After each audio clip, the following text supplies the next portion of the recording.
पहले ये समझो, दुकानों का काम है पैसा लेना, सेवा लेना, सामान देना, सम्मान लेना, लेकिन दरबार का काम है मुफ्त में बांटना, मुफ्त में लुटाना।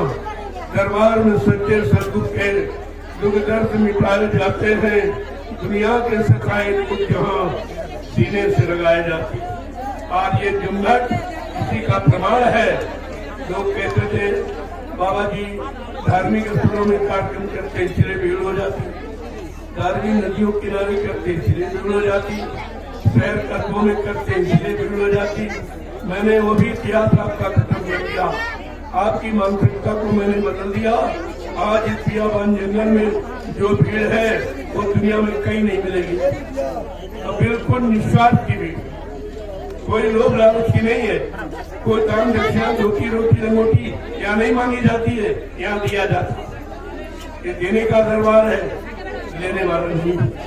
जो प्रेमी स्वेच्छा से अपना सेवा श्रद्धा भाव से अपनी श्रद्धा को व्यक्त करता है वो मैं इन्हीं के सुविधाओं में लगा देता हूँ, क्योंकि मुझको जरूरत नहीं। मेरे कोई बीवी बच्चा है नहीं जिसके लिए मैं झूठ बोलूंगा या संचय करूंगा। जो करूंगा परिवार, जैसे आप परिवार के लिए करते हो ऐसे हमारा ये गुरु परिवार है। जो भी करूंगा गुरु परिवार के लिए करूंगा, अपने लिए नहीं। इस बात को आपको समझना चाहिए। और ये संदेश और ये जलसा जो आपके आंखों के सामने है, इसको देखिए। अभी तो शुरुआत है।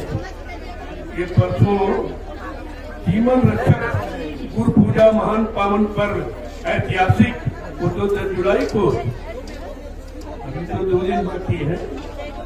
देखना इतनी भीड़ जंगल में आ जाएगी जो आज तक इस सृष्टि में जंगल में किसी ने भीड़ नहीं की। शहरों में कस्बों में तो भीड़ हुई है, धार्मिक स्थलों में धर्म के नाम पर हुई है और धार्मिक नदियों के किनारे, लेकिन बियाबान जंगल में किसी ने ऐसा जमघट लगा के नहीं दिखाया है। ये आपको पहचान होनी चाहिए कि सच्चा दरबार कहाँ है। अगर सच्चाई नहीं होती यहाँ जंगल में कौन आता? आपको फिर भी नहीं दिखाई दे रहा और संदेश नहीं सुनाई दे रहा। ये संदेश कहीं से कोई आवाज नहीं दे। सब अपने अपने हित, अपने अपने लाभ, अपने दान दक्षिणा सेवाओं की बात करते हैं, लेकिन मैं जीवात्मा के कल्याण की बात करता हूँ।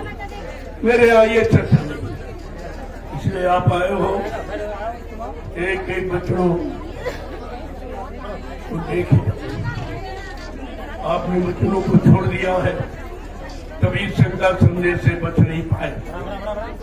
मैंने 28 मई 2012 से ये अभियान चलाया। आज 12 वर्ष पूरे हो गए। सदगुरु के बच्चों को दोहराते, उनके वादे, उनका संकल्प, उनकी प्रतिज्ञा जो परिवर्तन की है, कलयुग जाएगा और सतयुग आएगा। लेकिन मैंने क्या कहा कि कलयुग जा रहा है, सतयुग आ। अब ये दूरी ज्यादा नहीं रही है, इसलिए आपको बड़ी समझदारी होशियारी के साथ काम करना। इधर उधर की अटक बटक खत्म करो। उसी अटक बटक में कितने युग बीत गए और आप भी आपकी अटक बटक नहीं गई। कहीं इधर भाग रहे हो, उधर भाग रहे हो, वहाँ जहाँ भाग रहे हो वहाँ कुछ मिलने वाला नहीं। मैंने एक पहचान बताई थी आपको कि सच्चाई की पहचान क्या है। हिंदुस्तान या सारे विश्व की बात करता हूँ, कोई आपको प्रसाद बना के नहीं दे सकता। छोटी सी पहचान, किसी से आप कहो कि आप जरा प्रसाद बना दे दीजिए, हमारी बीमारी परेशानी दूर तकलीफ चली जाए।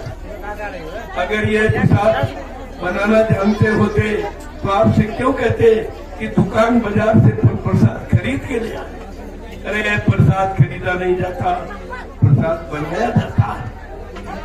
जिन्हें जितने अपने सदगुरु के हुकुम आदेश को माना है, उनके बच्चों की माला पहरी है, वो अपने सदगुरु की दुआ दिया किसी वस्तु में प्रवेश करके जीवों को लाभ दे सकता है। यह है सच्चे दरबार की पहचान। और आप इधर उधर भटकते हो, जहाँ जाओगे वहाँ नोच लिए जाओगे, वहीं ठग लिए जाओगे, क्योंकि मगर सबको धन की जरूरत है। सामान की जरूरत है, सम्मान की जरूरत है, और हमको तुम्हारी जरूरत है। कितना बड़ा अंतर है दुकान और दरबार में, फिर भी आपकी समझ में नहीं आ। बाबा जी ने कितनी बार आपसे कहा कि आगे का समय बड़ा खराब है, तमाम गुरुदेव बन जाएंगे, तमाम धर्म की दुकानें लग जाएंगी, लेकिन बच्चा पहचान करके रखना, नहीं फंस जाओगे। और फिर भी आप फंस गए, फिर भी फंस गए। इसी में जय गुरुदेव मिशन में भी कितनी दुकानें लग गई देखिए, लेकिन कहीं पर आत्मिक कल्याण की बात नहीं होती। सब अपनी बात कहते हैं, अपना प्रचार करते हैं। एक कह रहा कि बाबा जी हमको यानी नामदान देने का अधिकार दे गए, और एक कह रहा कि बाबा जी हमको यानी मतलब वो अध्यक्ष बना गए, हमको उत्तराधिकारी बना गए। तो हमने आपसे कहा, उनसे ये पूछो ये तुमको दे गए, और बताओ कलजू जाना और सज्जू को लाना ये किसको कह गए, ये किसको कह गए? कम से कम बात को समझना चाहिए। और आप पूछे क्या कलजू तुम मंगा सकते हो, सज्जू को ला सकते हो, सबको न्याय सुरक्षा रोजी रोटी की व्यवस्था बना सकते हो, महंगाई गरीबी बेरोजगारी को तुम हटा सकते हो, और तुम हमारी जीवात्मा को जगा सकते हो, क्या परमात्मा से मिला सकते हो? तो तुरंत आपको सच्चाई का राज खुल जाए, लेकिन तुम कहते नहीं। मैंने इसीलिए आपसे पूछा, कल भी पूछा, 12 बरस पूछा कि आप एक बात कीजिए, आप सब लोग मथुरा जाते थे, कहते हाँ, तुमने गुरु के पास जाते थे कि चेलों के पास? कहते नहीं, गुरु के पास जाते। अब कहाँ जा रहे हो? क्या तुम गुरु का दर्शन करने जाते थे कि चेलों का? अब किसका दर्शन कर रहे हो? गुरु की सुनने गए थे कि चेलों की सुनने गए, कि गुरु को मानने गए कि चेलों की मानने गए? तुम गुरु भक्ति करने गए थे कि चेला भक्ति करने गए? और तुम सब चेला भक्ति कर, गुरु भक्ति तो भूल ही गए आप। सोचना चाहिए आपको। बाबा जी ने कितनी बार सत्संग के दौरान आपने कहा, बच्चा जिस स्थान को संत महात्मा छोड़ देते हैं, उस स्थान पर जाने का कोई लाभ नहीं है। लाभ उस स्थान में नहीं है, लाभ है उनके कदमों, उनके चरणों में, उनकी शरण में, उनके वचनों में, उनका दर्शन दीदार करने में, इसमें लाभ है। लेकिन तुम्हारे पास तो कोई गुरु का वचन ही नहीं, इसलिए मारे घूम रहे हो, भटक रहे हो, अटक रहे हो। ये सब तुम्हारा अभी तक गया नहीं है, और समय रह गया थोड़ा, समय थोड़ा रह गया। इसी अटक भटक में पड़े रहोगे तो ये मानव अनमोल जीवन आपका चला जाएगा, फिर ये मिलेगा नहीं। ऐसा नहीं कि अब की बार मिल गया फिर मिल जाए। तो रामचरित मानस को उठाइए, क्या कह रही है? कबहू करी करुणा न देही, देश ईश बिन हेतु सुने ही, कभी कभी करुणा निधान, कृपा दया मेहरबानी करके मानव अनमोल मंदिर हमें आपको दे देता। जाओ की बात इस मनुष्य मंदिर को सार्थक किसी संत महात्मा की तलाश करके अपने घर जाने का रास्ता पूछ लेना, उनके पास तुम्हारे घर का रास्ता और तुम्हारी जीवात्मा की कल्याण की युक्ति है, उनसे मिलकर ले लेना, उन पर विश्वास कर लेना, उनके बच्चों पर, तो ये काम तुम्हारा जल्दी हो। लेकिन यदि आप मैं 28 मई 2012 से लगातार पूरे हिंदुस्तान में यही राष्ट्रीय मंच लगाकर मैंने गुरु की यादगार सबको कराई। मैं कोई अपनी बात नहीं करता, न अपना मान सम्मान, न आपसे कोई रुपया पैसा मांगता हूँ, न किसी चीज की कोई कामना है।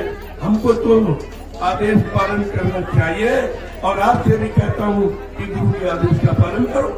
मैं तो कभी नहीं करता, न मैं गुरु बनता, न सदगुरु बनता, न संत बनता, न भगवान बनता, न सरकार बनता। ये हमारे यहाँ काम नहीं होता, ये नकली काम हमारे यहाँ नहीं होता। हमें आपको भक्त बनना है, हमें आपको शिष्य बनना है, हमें आपको गुरु बनना है। इस बनने के लिए आप दरबार आए थे, लेकिन मथुरा में जाने का मतलब कुछ नहीं, कुछ भी नहीं। और अब भी जाते, अब भी उनको अक्ल नहीं आई है कि जब ये लोग कह दिए कि बाबा जी मर गए, गुरु खत्म हो गया, तो तुम करने क्या जाते? तुम मथुरा जाते थे कि गुरु के पास जाते थे? मथुरा तो बहुत पुरानी कृष्ण के जमाने की है। मथुरा कभी धार्मिक नगरी रही नहीं है, वो तो दुष्ट राक्षस कंस की नगरी थी। भगवान कृष्ण को मार काट हिंसा करके धर्म की स्थापना करनी पड़ी थी। आप बोलते नहीं, न पिछड़ा इतिहास जानते हो, न वर्तमान में 10 जुलाई 1952 से जो बाबा जी ने 60 वर्ष यानी 12 तक आपको बताया समझाया, वो भी आप भूल गए, कुछ नहीं मालूम। एक बार उनकी मौज हो गई कि एक बार इनको फिर याद किया। ये कलयुग के कमजोर गंदे भोगी विलासी जीव है, अल्प बुद्धि अल्प ज्ञान है। जब इनको मैंने वचनों की याद करा तो मैंने 28 मई 2012 से ये अभियान जारी किया। मेरे अभियान का आधार क्या है जो हिंदुस्तान के विश्व में किसी ने नहीं रखा? गुरु उसी शरीर में जीवित है, ये आधार हमारा है। जो कहते गुरु चले गए, ये दुर्भाग्य तुम्हारा है।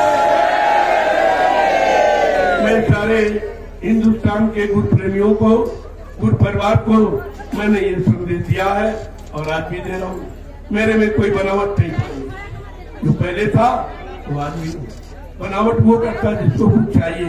हमें आपसे कुछ नहीं चाहिए, न तुम्हारे धन की जरूरत, न सामान की जरूरत, न कोई पद की आवश्यकता है।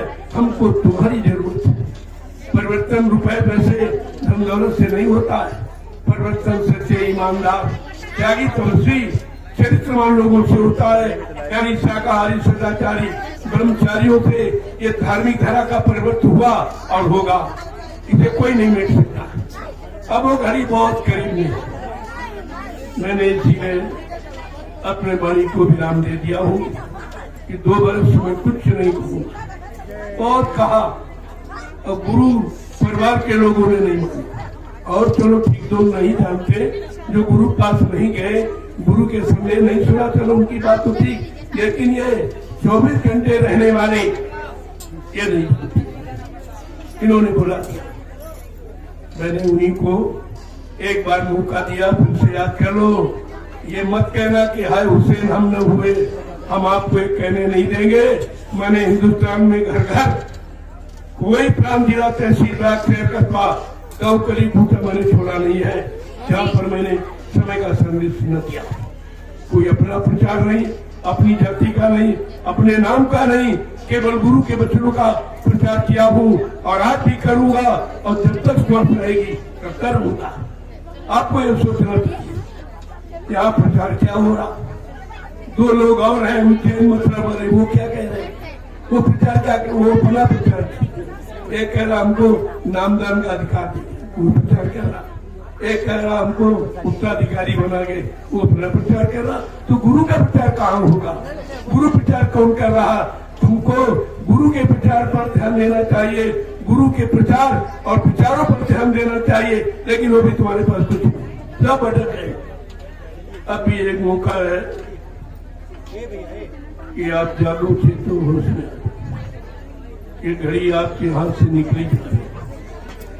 अफसोस इसी बात का है कि ये मानव जीवन कितने पुण्य कर्मों के बाद हमें आपको बड़े भाग मानुष तन पावा। सुर दुर्लभ, कहा देवताओं को दुर्लभ है, ऐसा मानुष तन आपको मिला है। अब कर क्या रहे हो तुम? क्या कर रहे हो? जरा अपनी करने पर विचार करो, कर क्या रहे हो तुम? इसलिए हमारी तो ये प्रार्थना है कि आप मानव कर्म को, मानव धर्म को, मानव जाति को, मानव अधिकार को समझो। आप यहाँ कोई जात पात नहीं है, यहाँ कोई मजहब धर्म नहीं है। और संत महापुरुषों ने इसी ने कहा कि जात में पूछो साधु की, पूछ लीजिए ज्ञान, मोल करो तलवार का, पड़ी रहे दुनिया। जात पात पूछे नहीं कोई, हरि का भजन थोड़ी करो। कहाँ जात पात बोलते? जो बच्चा पैदा होता है, चाहे हिंदू घर में, मुसलमान, किसी को भी जाति में हो, तो कोई ये नहीं बता सकता किसका बच्चा। अगर चारों धर्मों के बच्चों को सड़क पर लिखा दो और रागीरों से पूछो भाई किसका बच्चा है, तो एक है भाई मनुष्य का बच्चा। कोई नहीं कहे हिंदू का है, मुसलमान का, सिख, ईसाई, ब्राह्मण, क्षत्रिय, वैश्य। ये बखेड़ा, इस बखेड़े को संत मत मिटाना चाहता है, इस रूढ़िवादिता को संत मत मिटाना चाहता है। और संतों की यही युक्ति है, वही इनका प्रयास है कि अगर चिंता की मुक्ता में फंसे रहोगे तो आत्मिक कल्याण बहुत दूर है।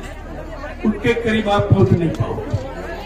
तो इन बच्चों को आप यहाँ से सुनो, मैं आपका दर्शन करने आया हूँ।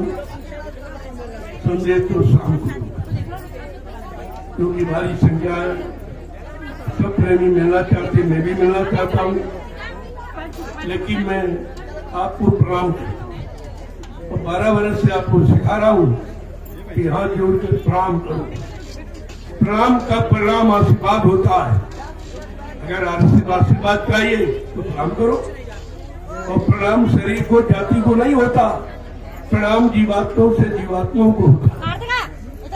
इस शरीर को, जाति को, इस चमड़े के खोल को नमन नहीं किया जाता, नमन आत्मा को होता है। क्यों? आत्मा परमात्मा का अंश है, तो परमात्मा को नमन हुआ। इस बात का तो ध्यान आपको रखना चाहिए था, लेकिन ये कोई नहीं बताएगा। इतने दिन से आप कथाएं सुन रहे हो, किंवदंतियां सुन रहे हो, किसी पीठी बातें नहीं पुरानी। लेकिन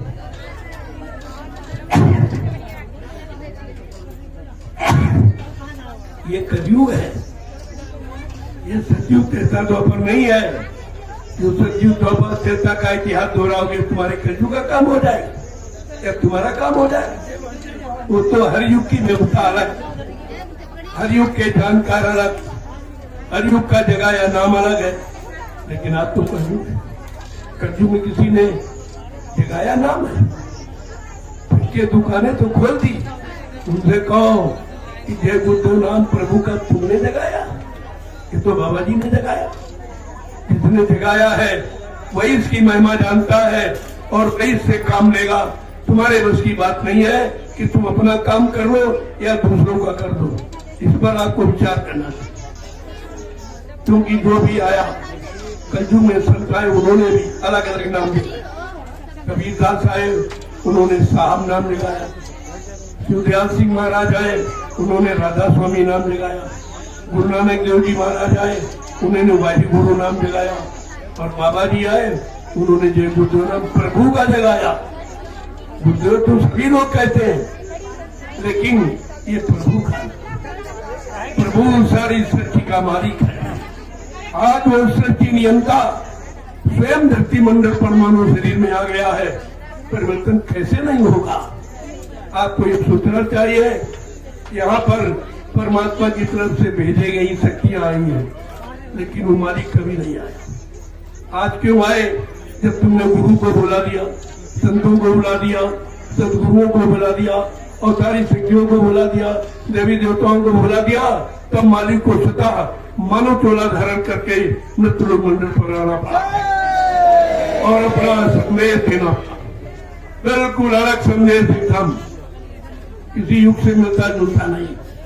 अगर युग से मिलता जुलता होगा तो वैसे काम जैसे मुनि युगों में वही मारकाट भी हो जाए, क्योंकि है पिछले तीनों युगों का इतिहास मारकाट का।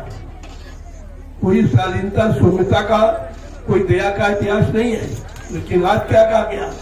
आज का परिवर्तन मारकाट हिंसा से नहीं होगा, वैचारिक क्रांति के द्वारा। ये वैचारिक क्रांति का इतिहास बनेगा अलग नया। उस वैचारिक क्रांति में आप कितने लोग शामिल हो पाए हो, कितने अभी दूरी बनाए बैठे हो, कितने भटक रहे हो, तो तुम्हारी ऐसे भटक कब जाएगी? इससे और सरल संदेश किसी ने दिया नहीं।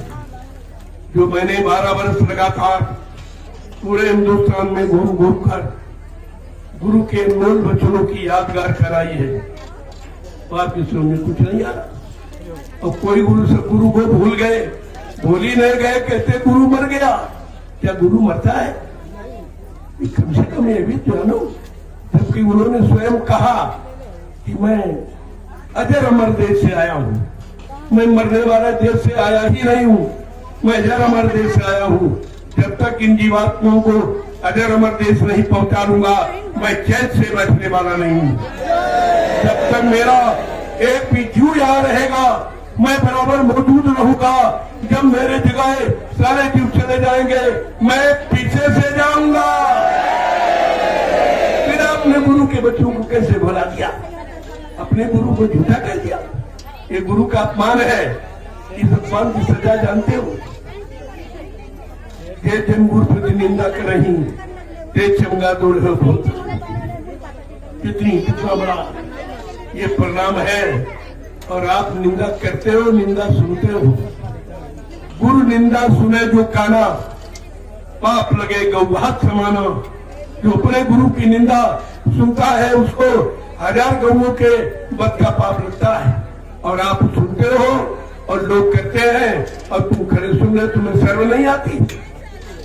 हमारे गुरु का अपमान हो रहा, हम सुन रहे, हम उन्हीं के साथ जा रहे हैं, उन्हीं के पीछे चल रहे हैं, उन्हीं को मान रहे हैं। जो तुम्हारे गुरु का सीधा अपमान कर रहा, सबसे बड़ा अपमान है मौत का आप गुरु मर गया। सारे हिंदुस्तान में प्रचार किया। मैंने कहा नहीं, झूठ है, ऐसा झूठ है। मैं 28 मई 2012 से ये बिगुल बजा दिया, सारे हिंदुस्तान को बता दिया ये सब झूठ है। मैं आपको सत्य करके दिखाऊंगा, आप समय का इंतजार कीजिए। ये तो लीला है, सबने लीला की। बगैर लीला के इतिहास नहीं बनता है और बगैर इंतजारी का इतिहास नहीं होता।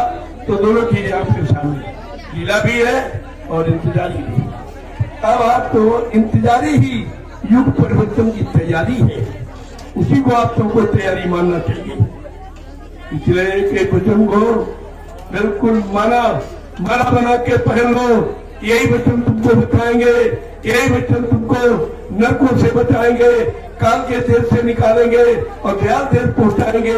इसके अलावा कोई वचन न 4 में 6 7 18 पुराणों में है, न उपनिषदों में है, न 36 ऋचाओं में है। ये चर्चा कहीं नहीं आपको मिलेगी। तो तुम्हारी समझ में कुछ नहीं आया। 12 वर्ष मैंने फिर आपको दोहराने की बात, एक मौका फिर दे दिया, लेकिन आपकी समझ में नहीं आया। तो मैंने कहा जब घर वाले ही बात नहीं मानते हैं तो विलंब लेना चाहिए। जब रावण अपने घर के भाई विभीषण की बात नहीं माना तो घर बार छोड़ के चला गया। इतिहास है। जब हिरण्यकशिप ने अपने धार्मिक पुत्र प्रहलाद की बात नहीं मानी तो परिणाम क्या हुआ? मारा गया। और त्रेता में रावण नहीं माना, वो भी मारा गया। द्वापर में कृष्ण की बात कोई नहीं माना। ये जो यदुवंशी इन्होंने कहा कि नहीं कुछ नहीं, तू भगवान कैसे है, तू अवतारी शक्ति कैसे, तू कैसे मतलब यानी परिवर्तन करेगा, तू तो जात का गोला है, जात चलाने वाला है, मक्खन का चोर है। ऐसे अपशब्द यानी शब्दों का प्रयोग किया। बेचारे कृष्ण मजबूर हो गए, लाचार हो गए। उसी मजबूरी में उनको एक 18 दिन का एक नाटक, एक लीला करानी दिखानी पड़ी, जिसमें 70 करोड़ का सफाया, इस बिरादरी का सफाया का इतिहास है, बचने का नहीं है। आज भी यही हमारे सामने खड़ी है, यही खड़ी है आज भी। क्या होगा ये इतिहास से जानकारी ले लो, सब हम से मत कहलाओ। तुम भी पढ़े लिखे हो, इतिहास उठा के लीजिए, किनका विनाश हुआ और किनका बचाव हुआ, कौन बच्चे कौन मारे गए, इतिहास आपको जानकारी दे रहा है। पिछले इतिहास से यानी भूतकाल से अपने वर्तमान को बना लूं, ये आपको मौका मिला। हमारी दृष्टि से, हमारी बुद्धि से तो कलयुग का युग सबसे अच्छा होना चाहिए। क्यों?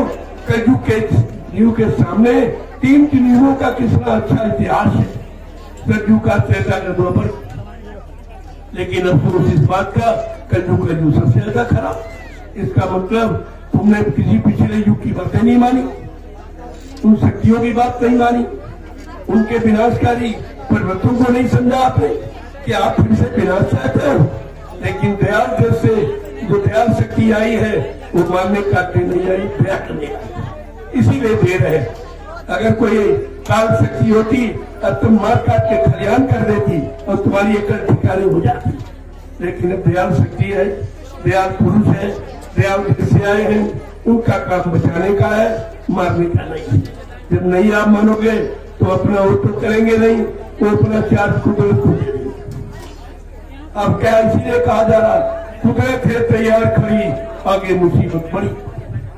अब कुदरत तैयार है, महापुरुषों ने अपना बरद तुम्हारे सिर पर से हटा दिया, क्योंकि आपने उनकी बात की, उन्हीं का अपमान करते हो।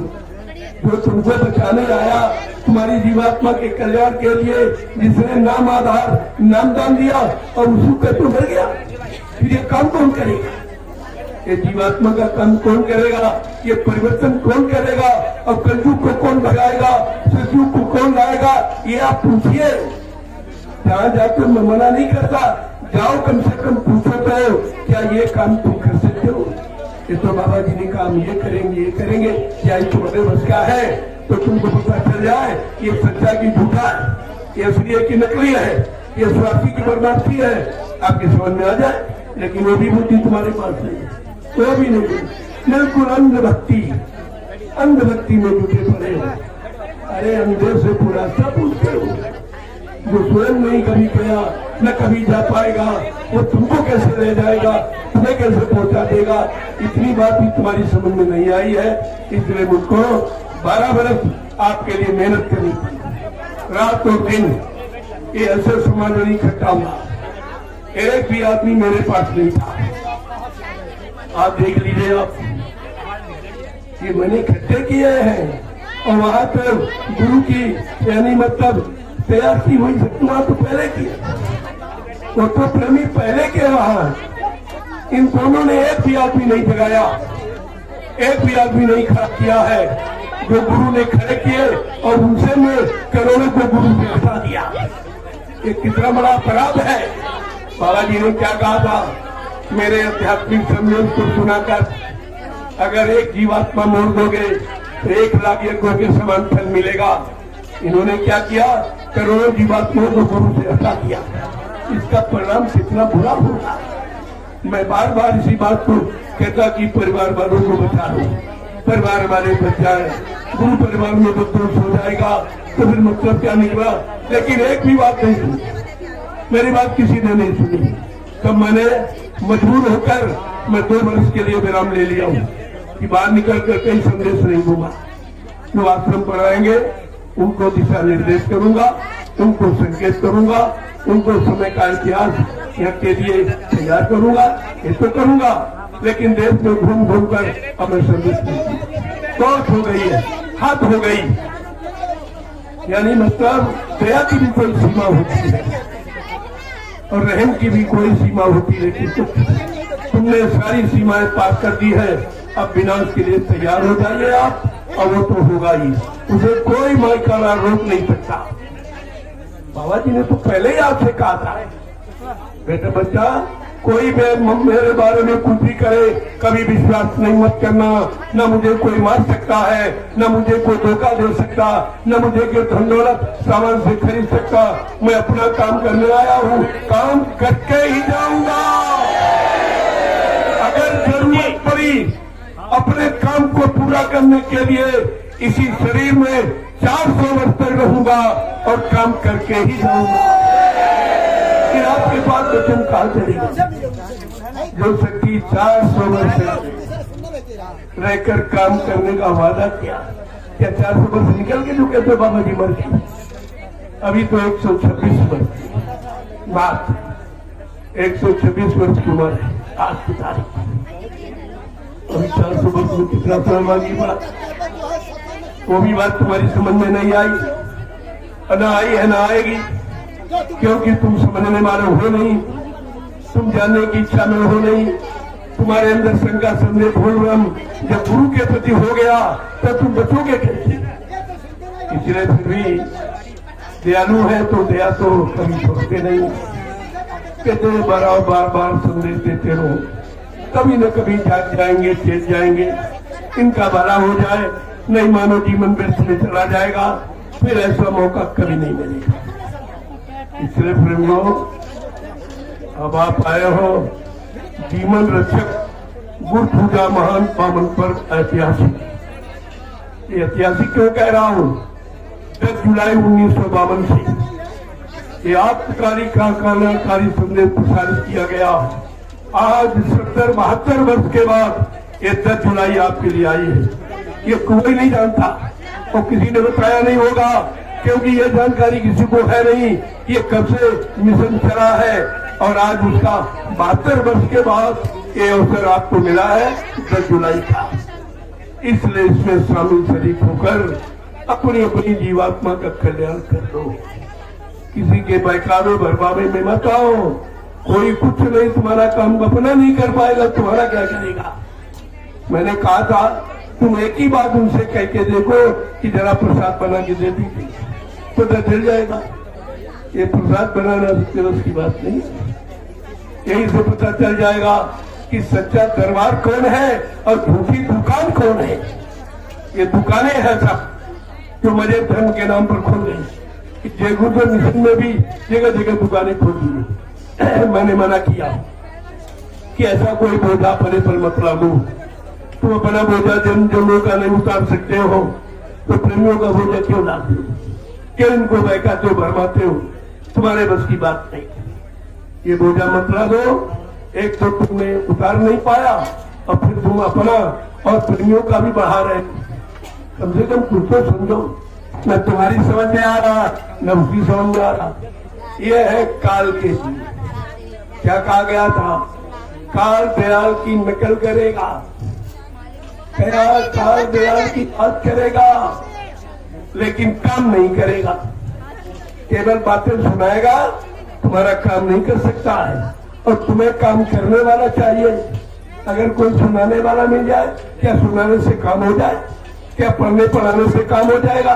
काम तो करने कराने से कराने वाला मिल जाए और करने के लिए तुम तैयार हो जाओ, तुम्हारा काम हो जाएगा। इसमें शंका की क्या बात है। जय गुरुदेव, जय गुरुदेव,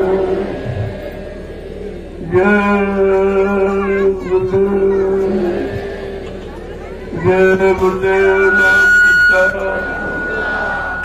जय गुरुदेव नाम किसका,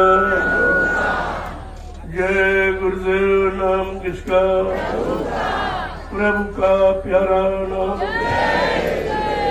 देखो काल शक्तियों की पहचान, वो प्रभु परमात्मा का नाम कभी नहीं बोलेगा, पक्की पहचान है, वो नाम नहीं बोलेगा। और आज जितने लोग अलग दुकानें खोले हैं, जय गुरुदेव तो इसीलिए कहते हैं कि जय गुरुदेव लोग हमारे पास आवे, हमको सेवा दें, सामान दें, सम्मान दें, इसलिए। लेकिन प्रभु का नाम उसकी जबान से नहीं निकलेगा। तो देखा आपने उज्जैन वाले ने तो प्रभु नाम हटा ही दिया।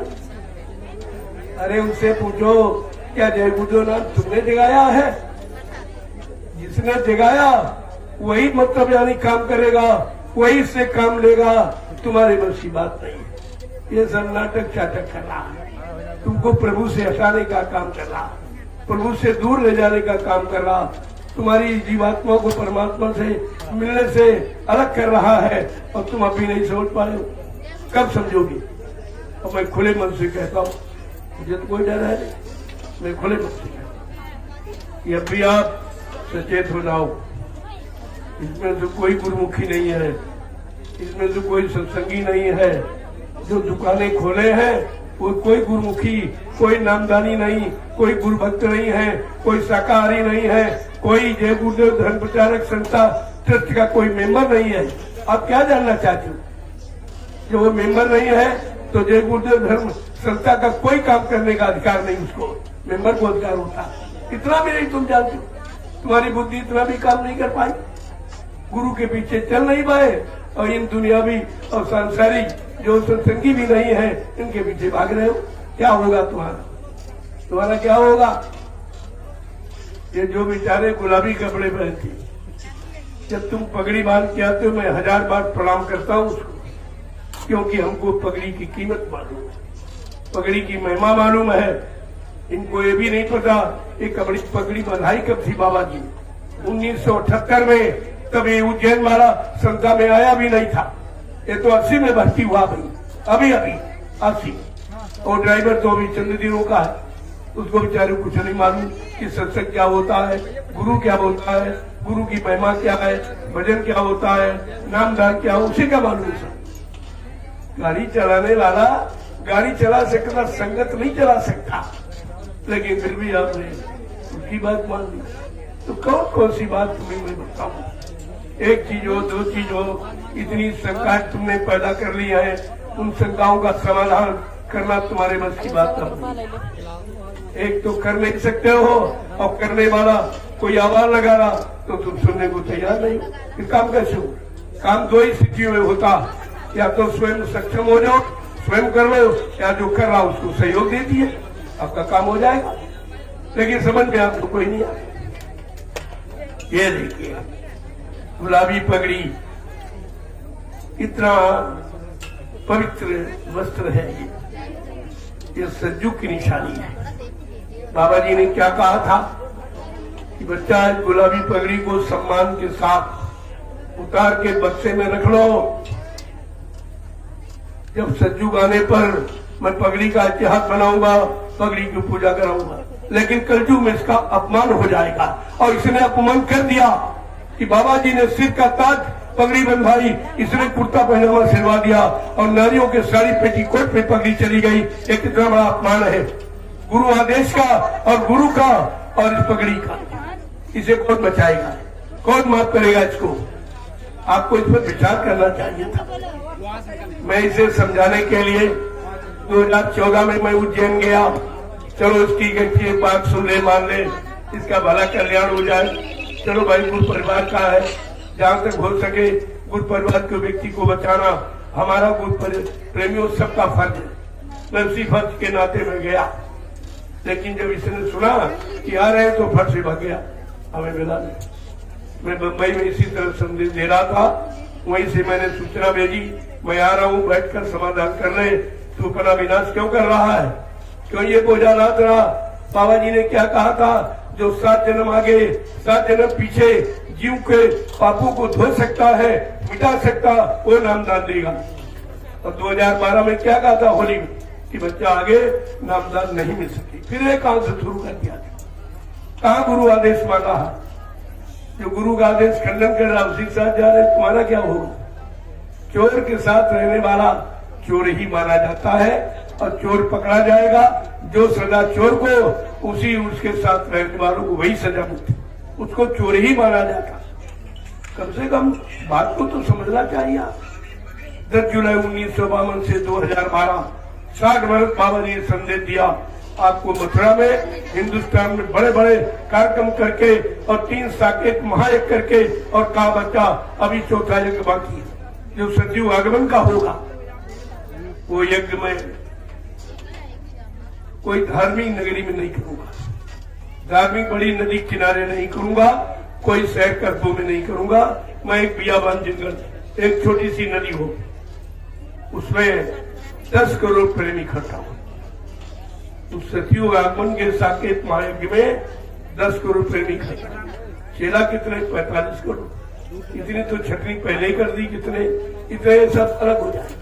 कोई इधर भग जाएगा, कोई उधर, कोई स्वार्थ में, कोई लोभ में, कोई लालच में, कोई मान सम्मान पदों में चला जाएगा। लेकिन सतयुग आगमन का जो चतुर्थ यज्ञ होगा उसमें 10 करोड़ प्रेमी इकट्ठा हो। तब मैं सतयुग आने की तारीख की घोषणा करूंगा। ये सब भूल गया।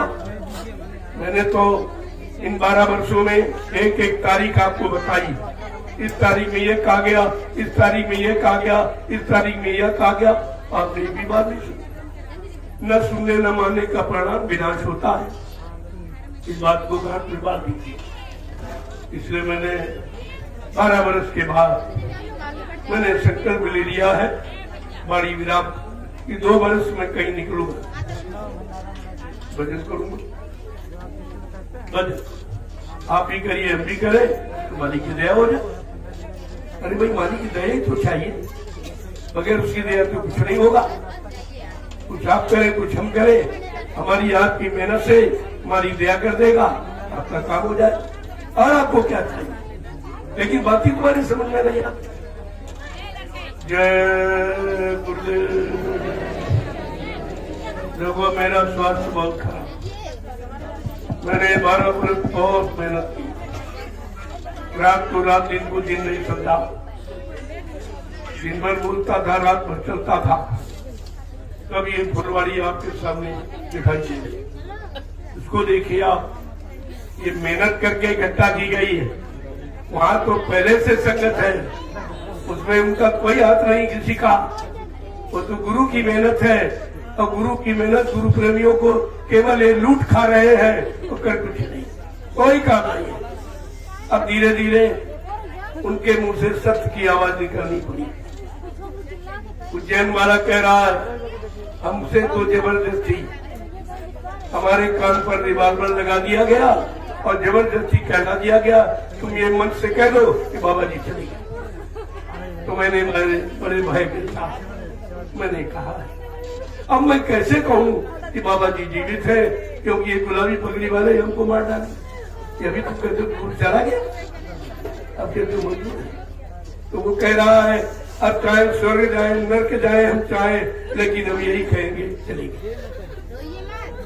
ड्राइवर क्या कह रहा मथुरा वाला कि हम तो रखवारे हैं, रखवाली कर रहे हैं, बाबा जी आएंगे उनको हमको सौंप देंगे, लेकिन तुम्हारा क्या होगा जो पीछे दौड़ रहे, तुम्हारा क्या होगा? अपने बारे में सोचो, अपने बारे में विचारो, तुम्हारा क्या होगा।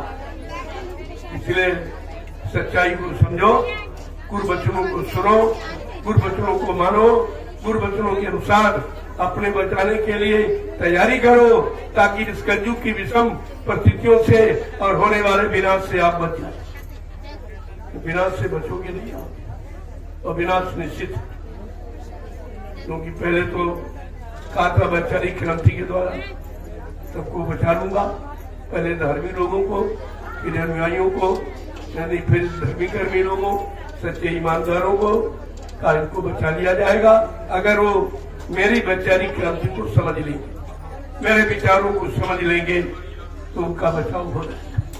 लेकिन आज कोई सुनने को तैयार नहीं। ऐसी मति मारी गई है, ऐसी बुद्धि खराब हो गई कि विनाश काले विपरीत बुद्धि, जब जिनका विनाश होने को होता है उनकी बुद्धियां विपरीत दिशा में काम करती हैं, चाहे जितना समझाया जाए, क्योंकि उनका पाप का घड़ा भर गया। अब वो बचने की बात, इसलिए मैंने संकल्प ले लिया है कि बहुत सुना दिया, बहुत समझा दिया।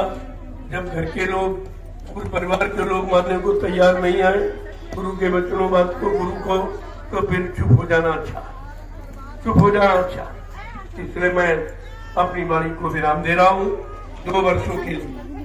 2 वर्ष देखूंगा तो मैंने 12 वर्ष आपको संदेश दिया है, वो कितना आपने सुना माना, अपने आप को उसके अनुसार कितना चलाया है, ये मैं देखूंगा।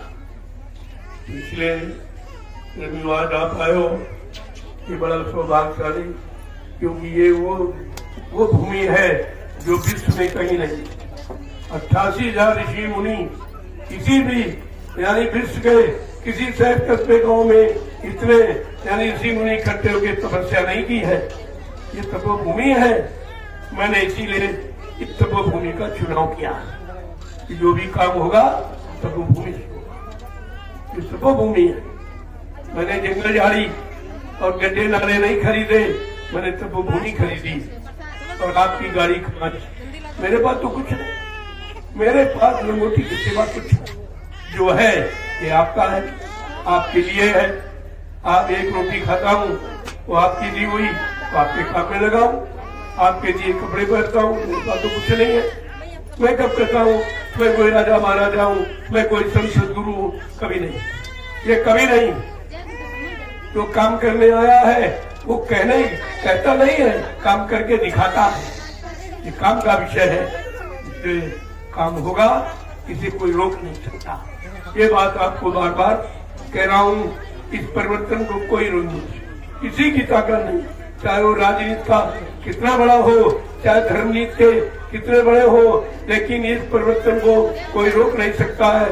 संत वचन पलटत नहीं परत जात ब्रह्मांड, चाहे ब्रह्म अपनी ब्रह्मांड की रचना में तब्दीली बदलाव क्यों न कर दे, लेकिन संत जो कहेंगे वो करके दिखाएंगे, उनकी जवान दस्तावेज होती है। आप सब भूल गए, तुम अपने गुरु को, गुरु के वचनों को, गुरु की हमदर्दी आप सब भूल गए हो, इसलिए दर दर की ठोकरें खा रहे हो। और नहीं माने तो और खाओगे, अभी क्या, अभी अब खाओगे।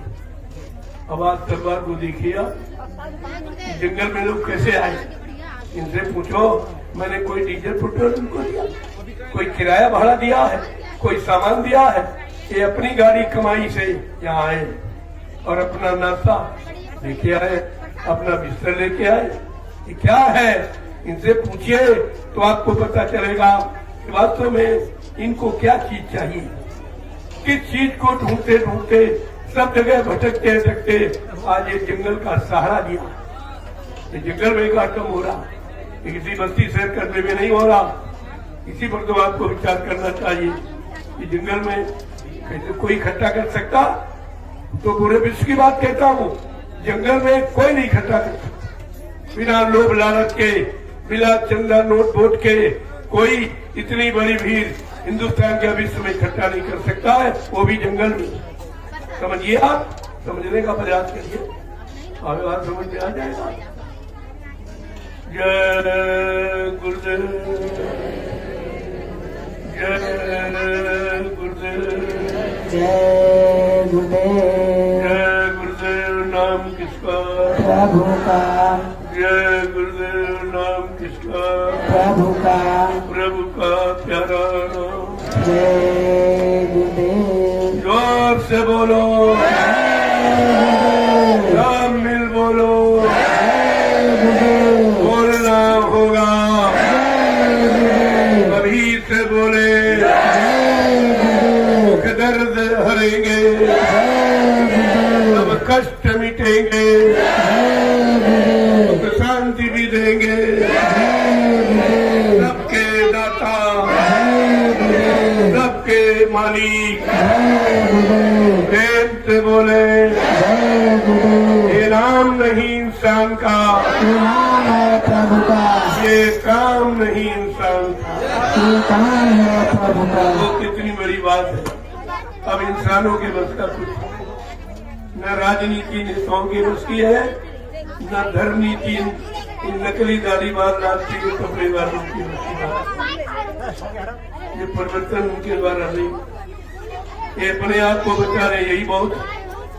मैं तो सबके पास सूचना भेजता हूँ, चाहे राजा हो, चाहे प्रजा हो, चाहे धर्माचार हो, सबको मैंने सूचना दी है। ये परिवर्तन का समय है, बहुत सोच समझ कर चलने की जरूरत है, सबको सूचना। लेकिन रावण को किसी ने नहीं समझाया था, सबने समझाया लेकिन किसी की नहीं मानी। क्यों? विनाश कार्य विपरीत बुद्धि। जब विनाश का समय आता है, पापों का घड़ा भर जाता है, स्वार्थ लोभ लालच का, तब अच्छी सच्ची बात महात्माओं की समझ में नहीं आती। इतना अच्छा महात्मा समझाए, कुछ भी कहे, लेकिन समझ नहीं आता क्यों? तो विनाश होना, विनाश निश्चित है। इसलिए अब ज्यादा समय नहीं रहेगा है। मैं बार बार यही कहता हूँ कि अभी जाग जाओ, अभी तेज जाओ, अभी अपने काम में लग जाओ। सुमिरन ध्यान भजन, सुमिरन ध्यान भजन, तीन चीजें। सत्संग करो, सेवा करो और भजन करो। सत्ता कोई काम नहीं कर जूझो ना, तुम सत्संग कहीं होता ही नहीं है। और तो अपनी अपनी अपना सत्संग सुनाते कि हमको उत्तराधिकारी बना के प्रचार करो, और सबसे प्रचार करवाता है। हम उत्तराधिकारी हो गए, उत्तराधिकारी बन गए, हमको सेवा दो, हमको पैसा दो, सामान दो, सम्मान दो। ये भी कोई प्रचार है? इस प्रचार से क्या जनहित होगा? क्या समाज का हित होगा? क्या लोगों का भला होता? एक तो व्यक्तिगत भला की बात कर रहा हूं, और यही वो कह रहा कि हमको बाबा जी नामदान का अधिकार देंगे। उसको ये भी नहीं, एक व्यक्ति 4 अप्रैल 2005 लिख लो, तारीख कोई नहीं बताएगा। 4 अप्रैल 2005 को एक बिहार से आया प्रेमी, उसने कहा कि स्वामी जी हमारे पिताजी नामदान देते, कहते स्वामी जी का आदेश मिलेगा। उसी समय से ये आदेश जारी किया गया भारत की समस्त संगठनों को कि मैंने किसी को हिंदुस्तान में नामदान का अधिकार नहीं दिया है, न हमारी कोई अभी मौज है। 2010 में फिर कहा बच्चा, न मेरे यहाँ कोई अध्यक्ष बनेगा, न मंत्री बनेगा, न वक्ता प्रवक्ता बनेगा, सब लोग सेवादार बनो, भजनानंदी बनो। परिवर्तन सेवादारों से, भजनानंदियों से होगा, अध्यक्ष मंत्रियों से, वक्ताओं से, नेताओं से। ये धार्मिक धारा का परिवर्तन न कभी हुआ है और न कभी होगा। फिर 11 में कहा, 11 में फिर कहा कि मैंने हिंदुस्तान में किसी को भी नामदान देने का कोई अधिकार न दिया है, न हमारी कोई ऐसी मौज है, क्योंकि नाम दान देने के काबिल अभी कोई नहीं। तो वो 2 साथ की बात कहना 11 नहीं है। तुम गुरु का आदेश मानते हो, स्वार्थी का आदेश। ये तीनों आदेश उठा लीजिए, तीनों तारीखों के आते गए। जो 40 व्यक्ति मथुरा में रहते, पापा जी ने कहा बच्चा तुमने तो कुछ किया ही नहीं, न तुमने भजन किया, न तुमने सेवा किया है, न सेवा कभी दी है। ऐसा करो तुम अब भजन करो, घर जाओ, सब लोग घर जाओ, भजन करो। बस इन लोगों ने समझा अब बाबा जी हमको निकाल देंगे। पर इन्होंने रात्रि में मीटिंग की कि बाबा जी सबको निकालना चाहते, कोई न कोई षड्यंत्र करो। तब इन्होंने जहर देना प्रारंभ किया था भोजन में, और सर्वप्रथम इसी ने जहर दिया, उज्जैन वाले ने। सबसे बड़ा तो गुरु का शत्रु यही है जिसके पीछे तुम दौड़ रहे हो। 4 अप्रैल 2005 को ये स्लो पॉइजन भोजन में देना शुरू किया था। तो आज कहते गुरु है, आज कहते गुरु भक्त है, उसको आदेश हो गया। तुम्हें कुछ पता नहीं, कुछ वो भी इनको सफलता नहीं मिली। आप लोग मथुरा जाते रहे हो, देखा होगा कि मंदिर के परिसर में एक चार्ट लगाया गया था जिसमें जहर की पुड़ियां चिपकाई गई थी। लोगों ने पूछा स्वामी जी ये कहाँ से? कहा बच्चा सब मेरे शरीर से निकला है। कहा किसने दिया? कहा सब इन्हीं लोगों ने दिया। ये भी नहीं समझ पाए ये मूल है क्या नहीं, कि जो जहर जिसका कुछ नहीं कर पाया, आखिरकार ये इंसान है कि भगवान का भगवान है। फिर भी नहीं समझ, फिर षड्यंत्र में जुटे रहे। 7 मई को इन्होंने फिर शुरुआत किया,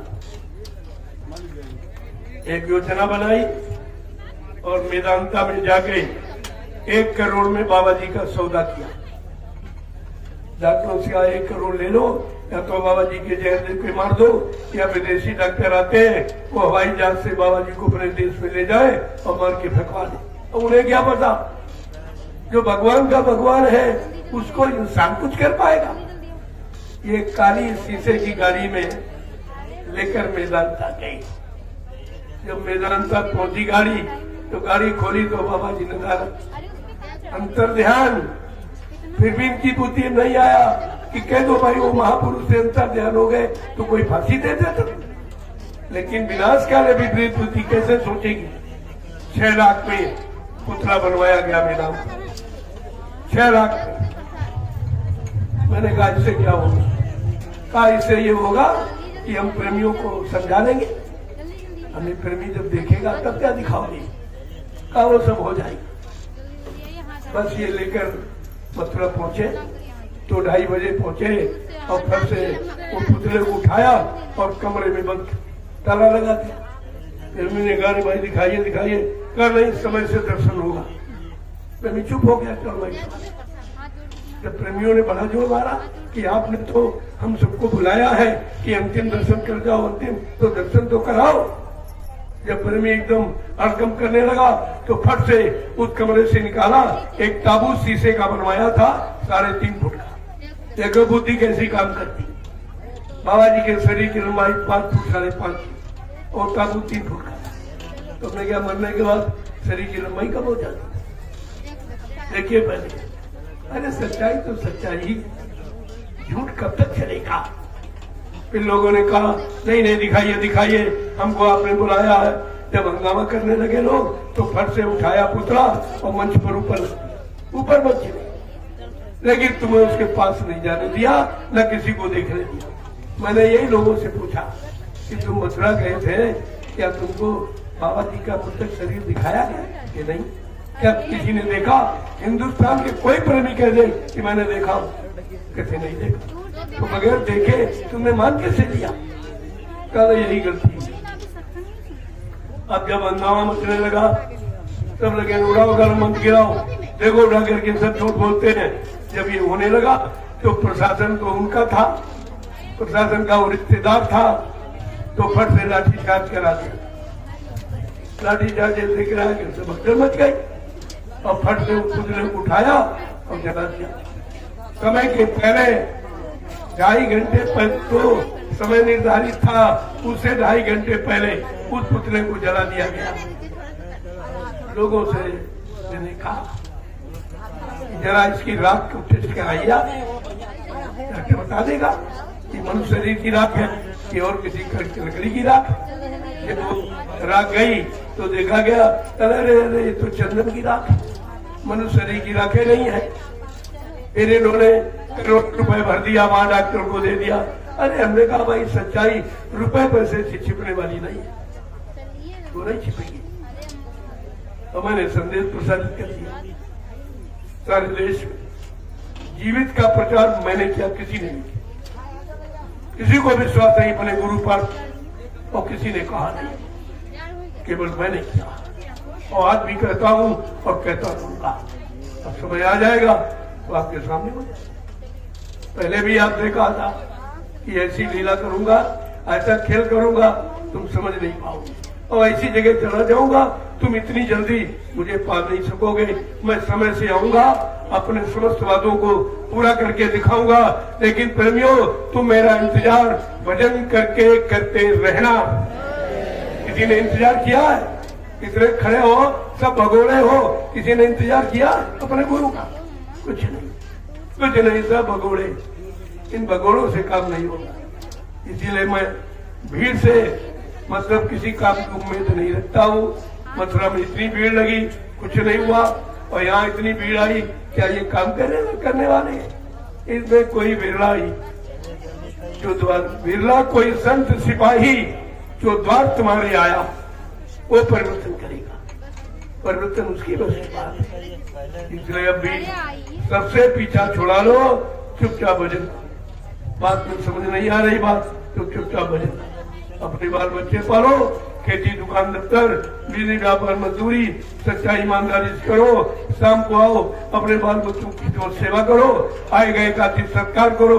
जब कोई काम ना हो तो इसी मनुष्य मंदिर में आत्मा के घाट पर बैठकर परमात्मा के नाम की कमाई करो। ये आपका सच्चा काम, इसमें कोई बनावट नहीं। ये आपको करना, और ये सब हमको भी करना, आपको भी करना।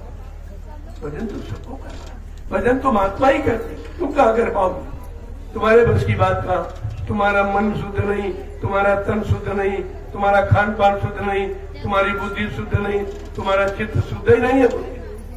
तो शुद्धता में भजन होता है। यानी गंदगी में कोई पूजा नहीं स्वीकार होती। इस गंदगी में तुम भजन करना चाहते हो तो कहा था भजन का माहौल बन जाने दो।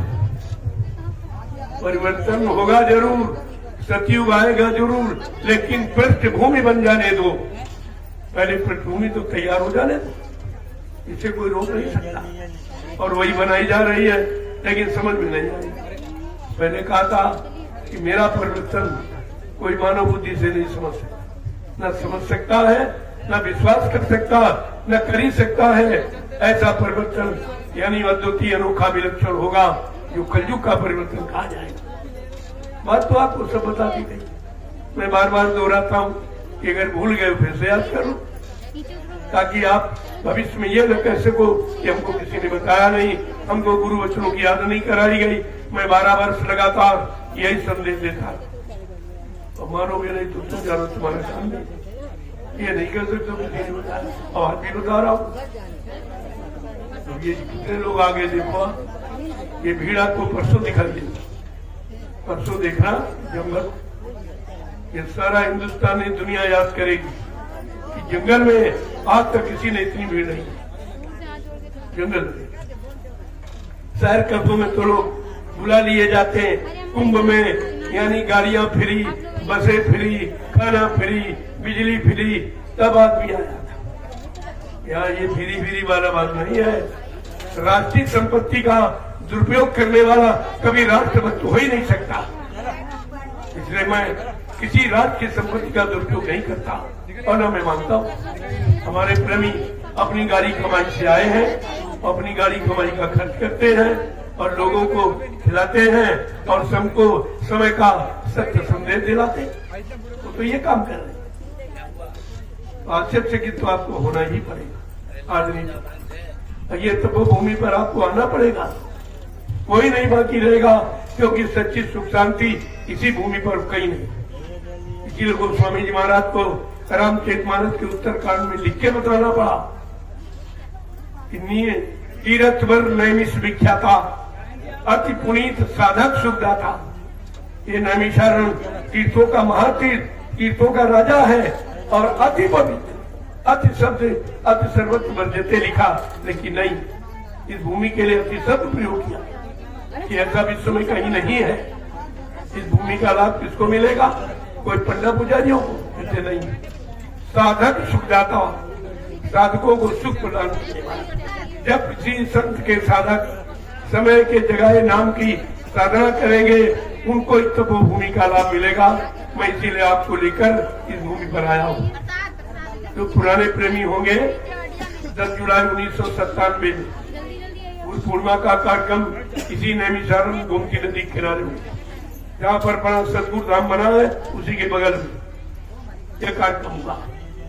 आखिरी दिन बाबा जी ने क्या कहा था बच्चा, ये 88,000 ऋषियों की तपोभूमि है, यहीं से सतयुग के अंकुरन निकलेंगे। मैंने गुरु वचनों को याद करके इस भूमि का चुनाव किया हूँ, अपनी इच्छा से नहीं, लेकिन तुमको गुरु वचन याद नहीं तो तुम भ्रम में तो रहोगे। संगम से लोगों ने कहा कि आपने मथुरा में आश्रम बना था, यहाँ क्यों बना दिया? हमने मथुरा वाला, अगर तुमने पाक साफ रखा होता तो हमको नैमिषारण्य में आश्रम बनाने की क्या जरूरत? ये जब इतिहास खुलेगा तब आप समझे कि मथुरा आश्रम में कितनी हत्याएं हुई, कितनी बहु बेटियों को मार के गाड़ दिया गया, और जिन्होंने कहा कि बाबा जी जीवित, तुरंत मरवा दिया गया। ऐसा स्थान हो गया। क्या मथुरा पाक साफ रहा? अगर तुमने उस गुरु दरबार को पाक साफ रखा होता तो आज हमको नैमिषारण्य में नए सिरे से ये मेहनत करके क्यों बनाना पड़ा? इसका बात समझ में आ जाएगी आप। तो धीरे धीरे सबको आना पड़ा है। ये मेरा संकल्प नहीं है, ये गुरु की आवाज थी, मैंने सारे हिंदुस्तान में लगा दी। उनके वचनों को पूरा करने के लिए मैंने नैमिषारण्य में 2 आश्रम बनवा दिए। एक वो जय गुरुदेव आध्यात्मिक गुरुद्वारा सतगुरु धाम नैमिषारण्य सीतापुर उत्तर प्रदेश, और दूसरा ये है जय गुरुदेव आध्यात्मिक ज्ञान आश्रम ग्राम रामशाला तहसील मिश्री और नैमिष क्षेत्र सीतापुर उत्तर प्रदेश। 2 ये है, और तीसरा बगल में है वो हरदोई में पड़ता बिहार आश्रम। एक मथुरा का आश्रम तुमने छीना है, मैंने 3 आश्रम बना, तो जबकि यहाँ प्रेमी नहीं था। प्रेमी सब उधर ही है, सेवाएं उधर जा रही, मैंने तो किसी से मांगा नहीं। जो प्रेमियों ने स्वेच्छा से दिया, उसी से सब निर्माण आपके सामने, एक एक पाई तुम्हारी हमने परमात्मा में लगा दी है, आपके सामने देख लीजिए। और जहाँ तुमने पहले दी और आज भी दे रहे हो, जरा देखो वहाँ क्या हुआ, क्या हो रहा। जो जमीन थी वो भी चली, मथुरा में कितनी जमीन चली गई। तो लोगों ने श्रद्धा सेवा भाव में बाबा जी को दान में दिया था। जब इन्होंने प्रचार किया कि बाबा जी मर गए, तो उन्होंने कहा भाई हमने तुमको नहीं दी, हमारी जमीन वापस ले ली लो। सामान फेंके दिया। जो आश्रम की जमीन पर खाली कराई गई थी वो फिर से कब्जा हो गया। ये मथुरा जंक्शन आश्रम की जमीन पर बना है, और ये जो मिलिट्री छावनी है ये आश्रम की जमीन पर। किसी को क्या मालूम ये हाल क्या है? ये छोटा मोटा आश्रम 1100 एकड़ का, 1100 एकड़ का, जिस पर मोहली और नगरा पता खेला, ये गांव आश्रम की जगह पर बसे हुए हैं। बाबा जी ने अपनी जमीन मोल ली, कहा ये कहाँ जाएंगे। इतना पुराना इतिहास उस मधुबन का, वो तो परदादा ने खरीदी थी। जब उसका यानी सिजरा देखा गया तो मुल्तानी भाषा में था, उसका हिंदी ट्रांसलेशन कराया गया, तब 1100 एकड़ जमीन निकली। अभी तो कुछ भी नहीं है, कौन ले जाएगा? ट्रस्ट की जमीन न कोई खरीद सकता न कोई बेच सकता, ये सिद्धांत है। इसलिए मैंने कहा तुम उस पर कुछ नहीं कर सकते, केवल लूट खा सकते हो, लूट खा रहे हो, लेकिन तुम ले नहीं। बड़े बड़े सेवाओं के खाते जो पहले से सीज किए गए थे, क्योंकि लीला कहते जानबूझ हम लीला खट्टा नहीं, ये जानबूझ के किया। ये परिवर्तन कैसे होगा, छटनी कैसे होगी, कटनी कैसे होगी, चटनी कैसे होगी, ये उसी के लिए तो ये हुआ है। सब कहा था बच्चा ऐसा गेट फंसा दूंगा जो हिंदुस्तान का विश्व में कोई निकाल नहीं पाएगा, टूट जाएगा। ये गेरे तो फंसा है, क्या है? तो महात्माओं के वचनों को, वाणियों को रहस्यमयी संदेह वचनों को क्या समझोगे आप? जब तक उनके गुण रात वचनों को सुनोगे नहीं सत्संग के रूप में, तब तक आपकी समझ में नहीं आएगी। मैंने सब आपको सुनाया और सब बताया है और आज भी बता रहा। मेरा कोई दूसरा विषय ही नहीं, अपने बारे में तो कुछ कहता ही नहीं। मैं क्या हूँ, कौन हूँ, इसकी आपको जरूरत नहीं। काम क्या हो रहा, इसकी जरूरत। काम देखो आप, और आपका काम कितना हो गया। ये जंगल कोई खरीद सकता था, और जंगल में मंगल कोई कर सकता? पूरे विश्व की बात कर रहा हूँ, कोई नहीं। देखिए पहले, ये परिवर्तन नहीं तो क्या हो रहा। जंगल में मंगल हो गया, ये परिवर्तन नहीं तो क्या है? और जंगल में कितने लाख लोग आ गए, ये परिवर्तन नहीं तो क्या है? धीरे धीरे आपकी समझ में सब आ जाएगा। मैं बहुत आहिस्ते आहिस्ते काम की शुरुआत कर रहा हूँ। मुझसे भी कोई कहता जल्दी करो, मैं अपनी तरफ से कुछ नहीं। मुझसे भी कोई कह रहा जल्दी करो, देर मत करो, तो वही बात आपको बताता हूँ कि आप भी सहयोग करो, जल्दी काम हो जाए। तुम ना भी करोगे काम तो भी हो जाएगा, लेकिन कलयुग के इतिहास में तुम्हारा नाम नहीं होगा। नाम तो काम करने वाले का होता है। इसलिए मैं सबको शामिल करना चाहता हूँ। और तुम्हारी भूल भटके नहीं बंद हो रही, इधर भागे जा रहे हो, उधर भागे जा रहे हो। अरे कहीं कुछ नहीं, कुछ नहीं, और किसी के बस की बात नहीं। और यहाँ तो तुम्हारे सामने किया जा रहा। मैं इसके बारे में कुछ मानता भी नहीं, कुछ हमको कुछ नहीं। क्या गई चिंता मिटी, मनुआ बेपरवाह, जिनको कछु न चाहिए वो सहन के साथ। वो बादशाहों के बादशाह है, उनको किसी चीज की जरूरत नहीं है। उनको केवल पूर्व वचनों को सिद्ध करने की जरूरत है, पूर्व वचनों को सार्थक करने की आवश्यकता है। मैं वही काम आपके सामने कर रहा हूँ। जय गुरुदेव। मथुरा की घटना देखकर मुझको एक समिति का निर्माण करना पड़ा।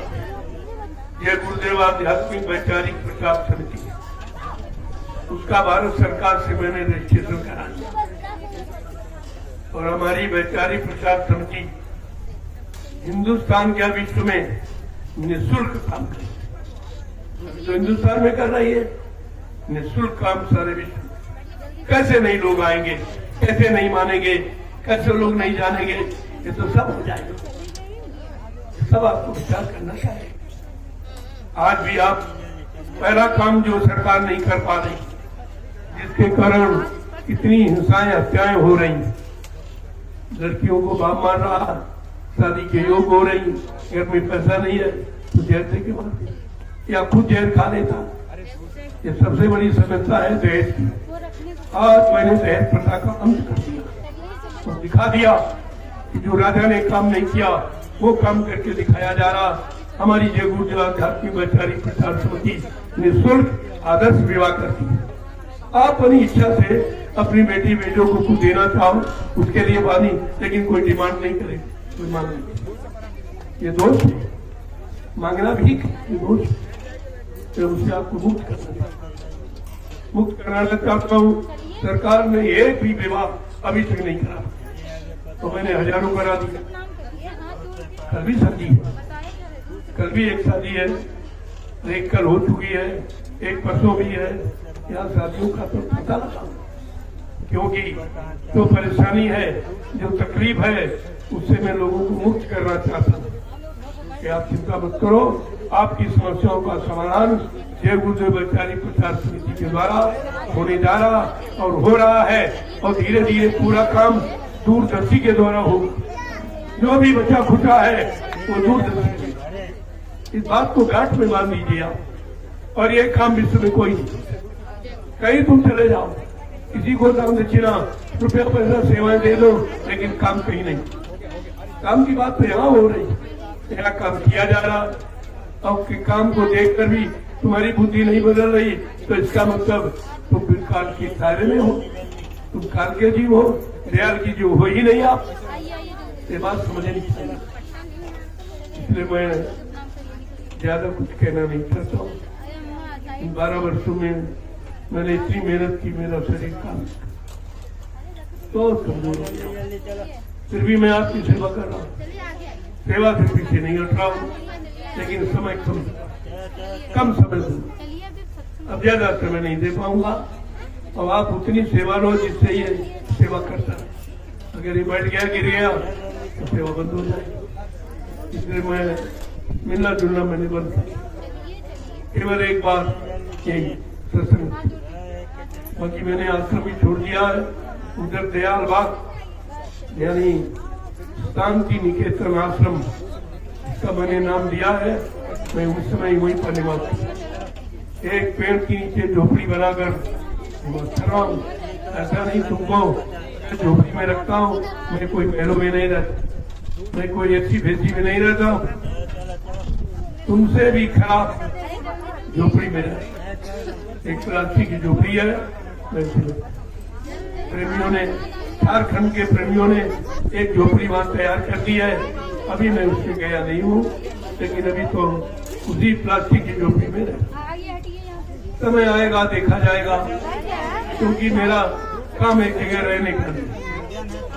संत सुखी विचरंत मही, जैसे नदी का पानी पवित्र होता, तालाब का गंदा होता, जो बहता है वो पवित्र है। इसलिए जब मैंने सतगुरु धाम का वो बनवा दिया, सब लोग सोचते थे बाबा जी इसी में रहेंगे, अब तो बड़ा भव्य है, महल बन गया। हमने भाई मेरे रहने का नहीं है, वो आपके परिचय का, लोग जान जाए कि सतगुरु धाम क्या है। नैनी धाम में सतगुरु धाम की स्थापना क्यों की गई, ये भी एक अनोखा काम है। जहाँ युगों से नैनी धाम का बखान है, तो वहीं पर मैंने सतगुरु धाम की स्थापना की। ये छोटी मोटी बात नहीं। जैसे तैयार हुआ, मैं एक दिन आया, जंगल था, इसमें शेर और चीते रहते, जहाँ बैठे लोग, यहाँ दिन में नहीं लोग आते थे।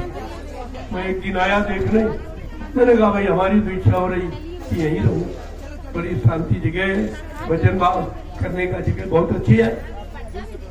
लोग कह रहे यहाँ जंगल में कैसे आप रहोगे?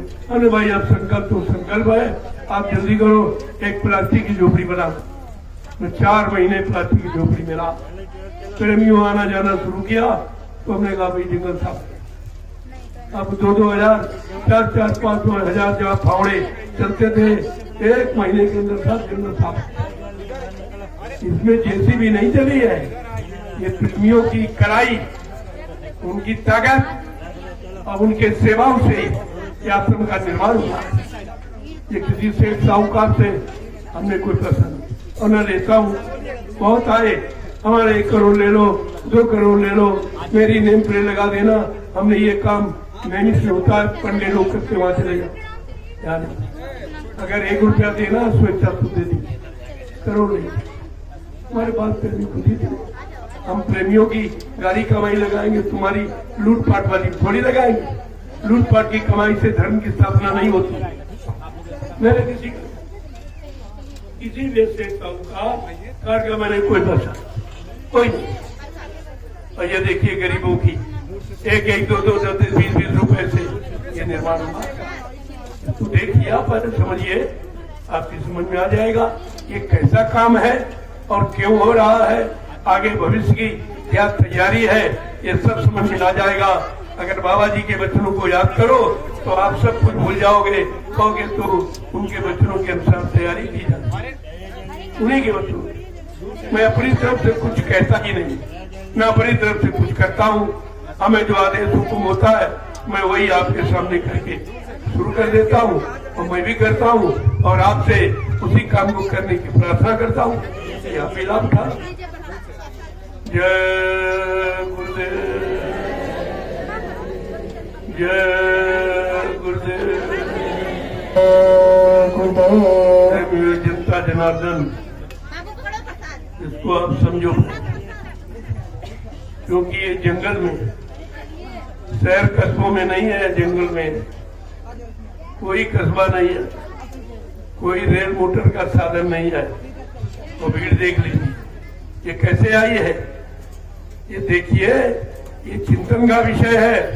और राजा को, प्रजा को, धर्माचार्यों को सबको सोचना चाहिए कि क्या हो रहा है, क्या होने वाला है, ये कौन सी तैयारी की जा रही, किस काम की तैयारी हो रही है, ये समझ में सब आ जाएगा। तो हमारे नजदीक आओगे, हमारे प्रयास को और परिश्रम को और भाव विचारों को जब देखोगे तब तुम्हारी समझ में सब आ जाएगा, सब आ जाएगा। यहाँ कोई बनावट का काम नहीं, यहाँ कोई ढोंग पाखंड नहीं किया जाता।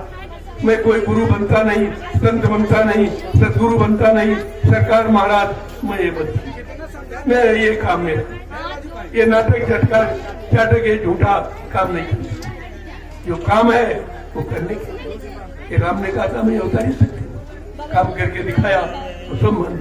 लोगों ने इतिहास लिख डाला, उन्होंने कभी नहीं कहा, कृष्ण ने कभी नहीं कहा कि मैं परिवर्तनकारी शक्ति हूँ और महाभारत जैसे किया और सबकी एक ठिकाने हो, सब चिल्लाने लगे, चिल्लाने शक्ति आ गई, शक्ति आ गई। तो ये तो पुराना इतिहास है, लेकिन कलयुग का नया इतिहास है। तो पुराने इतिहास से समता मत करो उसकी, ये बिल्कुल अलग होगा। तुम तीनों युगों का इतिहास पढ़ना भूल जाओगे, ऐसा कलयुग का परिवर्तन होगा। उसी परिवर्तन की तैयारी है और आपको उसी परिवर्तन के लिए मैं आह्वान करता हूँ, बार बार आपको बुलाता हूँ और ये कार्यक्रम जगह जगह रखता हूँ। ये 3 आश्रम आपके यही हैं। जिन लोगों को मथुरा में भगा दिया गया, जिसने कहा बाबा जी जीवित फट से भगा दिया तो मरवा दिया, कितने मरवा दिए गए प्रेमी, कितनी जाने गई हैं। ये हत्या के ऊपर ऊपर नहीं जाएगी, इसलिए मजबूर होकर हमको अपने गुरु परिवार के लिए 3 आश्रमों का निर्माण करना पड़ा।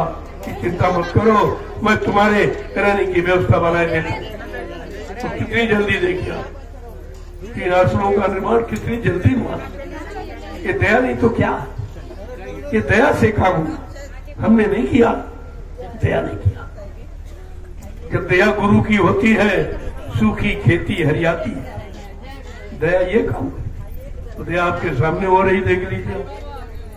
इतना बड़ा जमघट इस जंगल में आ गया, ये तो भीड़ आपको परसों दिखाई दे, कल भी रहेगी, परसों पूजा करके धीरे धीरे लोग चलने लगे, क्योंकि समय नहीं सबके पास। मैंने ये कहा है, अगर सरकार सहयोग कर दे, कोई पैसे से का नहीं, कोई फ्री वाहन नहीं, केवल वाहन लगा दे, हमारा प्रेमी किराया लेके आएगा, फ्री नहीं आएगा। मैं राष्ट्र को करोड़ों रुपए का लाभ करा दूं, रेलवे विभाग को, बस वालों को, टेम्पो वालों को, टैक्सी वालों को करोड़ों रुपए दिला दूंगा। ये फ्री नहीं आएंगे, ये अपनी गाड़ी कमाई खर्च है। ऐसा हिंदुस्तान में कोई अभी संगठन तैयार नहीं है जैसा कि कितने लोगों को रोजी रोटी मिल रही है। मैंने अपनी जगह खाली कर दी, अभी बोया नहीं है कि सब लोग बाजार दुकान वहां लगा लो और 7 दिन में तुमको इतना मिल जाएगा कि साल भर पूरा खाने का तुम्हारा काम चलेगा। और साल में 3 कार्यक्रम होंगे तो कितने तुम धनवान बन जाओ। मैंने तो किसी से 1 पैसा लिया, अमीन जमीन किसी का, रोटी भी मुफ्त भंडारे में मिलती, ऐसा कहीं नहीं। कोई मेला, कोई धार्मिक कार्यक्रम हो रहा हो, आप देखिए, आप वहां तुमको मुफ्त कुछ नहीं, बगैर पैसा दिए कुछ नहीं। और इस तरह का शांतिमय माहौल वातावरण। अभी कुंभ लगा, लाखों मर गए, जब कहा गया ये तो मर गए, कहते नहीं वो तर गए। अरे नहीं तर नहीं गए, मर गए, वो मर गए, अकाल मौत में चले गए, प्रेत योनि में चले गए। पानी में डूब कर मरेगा तो आत्महत्या मानी जाती, अग्नि में जल के मरे वो आत्महत्या मानी जाएगी। जो कुचल गए हैं, एक्सीडेंट हो गए, ये आत्महत्या है, ये प्रेत योनि में चले गए, ये दोष राजा पर लगेगा। तथा राजा तथा प्रजा, रामचरितमानस कह रही है, जा सुराज प्रिय प्रजा दुखारी, स्वर्ण पवस नरक अधिकारी।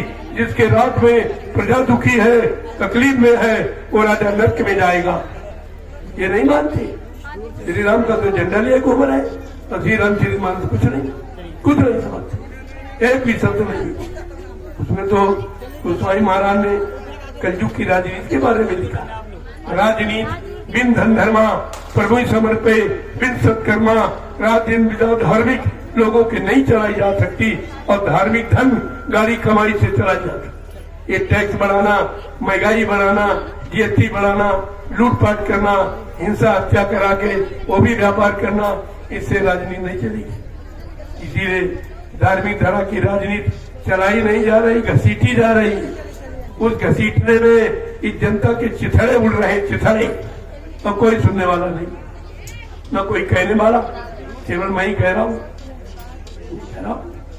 मैं सत्य मंच पर बैठा हूं, सत्य कहूंगा, क्योंकि हमको कोई लालच नहीं, हमें कोई प्रधानमंत्री राष्ट्रपति बनना नहीं, हमें ये काम नहीं करना। इसलिए मैं किसी की गुलामी को बर्दाश्त नहीं करता। गुलामी से मुक्त होने का संदेश ये है, इसलिए आप इस संदेश पे आओ, जुड़ो, गुलामी से मुक्त हो जाओगे। सब तरफ की गुलामी, अभी आप गुलाम हो, अंग्रेजों के गुलाम अब भी हो, क्योंकि अंग्रेजी भाषा में प्रयोग कर, अंग्रेजी भाषा को सम्मान दे रहे हो, उनकी भाषा का सम्मान हो रहा तो तुम उनकी भाषा के गुलाम हो। उनका मुर्गा अंडा शराब खान पान के गुलाम हो तो तुम खान पान के उनके गुलाम हो। वही आप खा पी रहे। देखो गुलामी खा तुम्हारी है। अभी तो गुलामी में तो अब जकड़े हो, पहले केवल उनके गुलाम हो, अब उनकी जो व्यवस्था, जब कहते अंग्रेज गए तब कह के गए गांधी से कि मैं तो तुम्हारा देश खाली करके जा रहा हूँ, ऐसी व्यवस्था बना दूंगा तो 300 वर्ष तक भारत सुधार नहीं कर सकता। कर लो आज सुधार, तो भाषा नहीं सुधार पाए। हिंदुस्तानी हो तो हिंदी संस्कृत बोलने में शर्म लगती है, विदेशी भाषा का प्रयोग करते हो, तो उस उनकी मान्यता हो रही, उनका प्रचार हो रहा, उनके गुलाम हो। इसलिए तुम अगर सच्चे हिंदुस्तानी हो तो अपनी हिंदी संस्कृत मातृभाषा का प्रयोग करो। आगे इसी की जरूरत है। जब सतयुग आएगा सारा संविधान संस्कृत हिंदी बनेगा, श्लोक लिखे जाएंगे, जो काशकार हल जोतता होगा उसको संविधान याद होगा। दुआ चौपाइयों में देखे कैसे कोई ठग लेगा, और ये वकील सिद्ध नहीं रहेंगे। वकील वो कील है जहाँ ठोक दो, दराज रहो तो दराज बना देते, रास्ता बना देते, घूस रिश्वत का लेन देन का आगे नहीं देगा। साफ कर दिया गया, वकील ये पुराना टाट बेचेगा, पुराना टाट बेचेगा। इसलिए इनको न्याय के तख्त पर खड़े हो, न्याय देना सीखो। अपने भारत देश में रहते हो, भारतवासियों को न्याय देना सीखिए आप, नहीं तो आगे स्थिति खराब होगी।